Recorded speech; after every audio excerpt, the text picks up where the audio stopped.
Kasih dalam Kristus Yesus, kita jumpa hari ini pada renungan harian Embun Pagi. Dalam suasana sukacita kita akan menjalani hari-hari kita dengan iman dan tuntunan daripada firman Allah. Oleh karena itu, sebelum kita mendengarkan firman Tuhan, kita bersatu di dalam doa.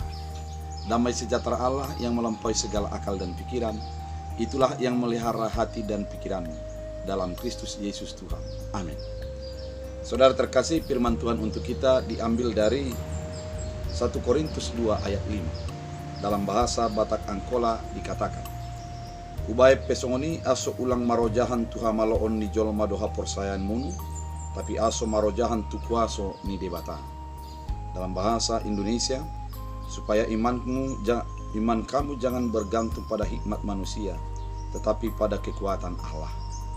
Saudara terkasih dalam Kristus Yesus, ketika pada abad pencerahan, yaitu abad 18, René Descartes mengatakan, aku berpikir maka aku ada. Disinilah dimulai pola pikir manusia menjadi bahagian yang terpenting dalam kehidupannya. Dan banyak orang yang menjadi mengagungkan pola pikir, mengagungkan hikmat pengetahuan kemanusiaan, dan menjadi melupakan Allah.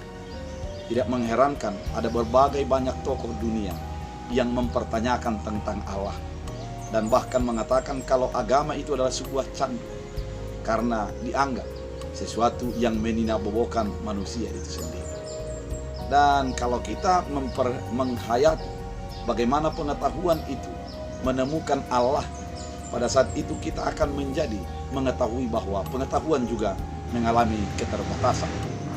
Coba kita ingat bagaimana Thales mengatakan bahwa kehidupan itu berasal dari sebuah materi. Materi itu yang menjadi berkembang menjadi organisme, dan organisme berkembang menjadi makhluk hidup. Namun kalau ditanya dari manakah datangnya materi, maka akan juga mengalami kebuntuan.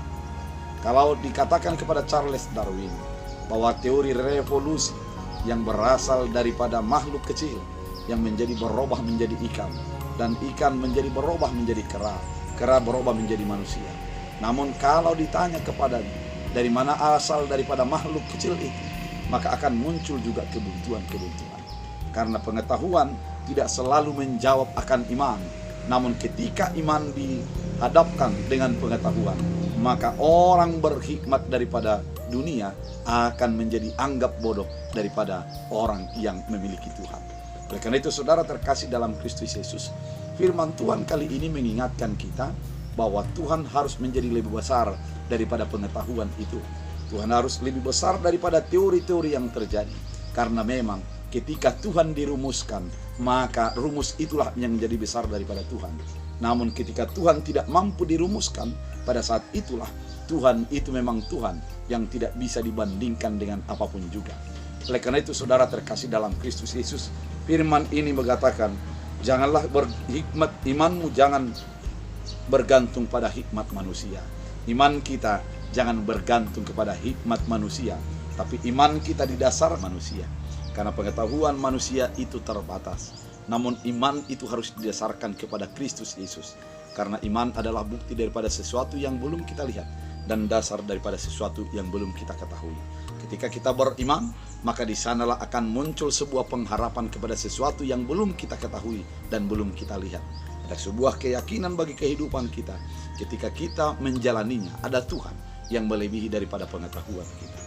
Dalam firman Tuhan juga katakan bahwa firman itu ada, iman itu adalah kekuatan Allah yang melebihi daripada pengetahuan dan kekuatan kita. Ketika Tuhan menyatakan kuasanya, maka pada saat itu iman itu akan melebihi daripada kekuatan apapun, lebih dahsyat daripada kekuatan manusia, daripada kekuatan bombardir, tapi kekuatan Allah melampaui daripada segalanya. Oleh karena itu, saudara terkasih dalam Kristus Yesus, gantungkan imanmu kepada pengenalan yang tepat kepada Kristus Yesus, bukan didasarkan kepada pengetahuan atau didasarkan kepada perasaan, namun didasarkan kepada iman. Dengan iman yang tepat, maka tuntunan Allah akan semakin nyata bagi hidup kita, akan memperkenalkan dengan tepat kuasa Allah dalam kehidupan kita. Oleh karena itu, mari beriman, dan di dalam iman maka engkau akan memiliki pengetahuan. Tuhan Yesus memberkati. Kita berdoa. Terima kasih Tuhan atas firman yang Kau nyatakan pada hari ini, menuntun kami untuk mengenal Tuhan dalam iman kami. Biarlah pengetahuan dan pengenalan kepada Tuhan menjadikan kami menjadi milik Tuhan. Berkati kami, biarlah firman-Mu menjadi berakar berbuah, bertumbuh bagi hidup kami. Sembuhkan yang sakit, kuatkan yang lemah, tuntun setiap orang agar mengenal Tuhan. Dalam Kristus Yesus. Amin. Tuhan Yesus memberkati.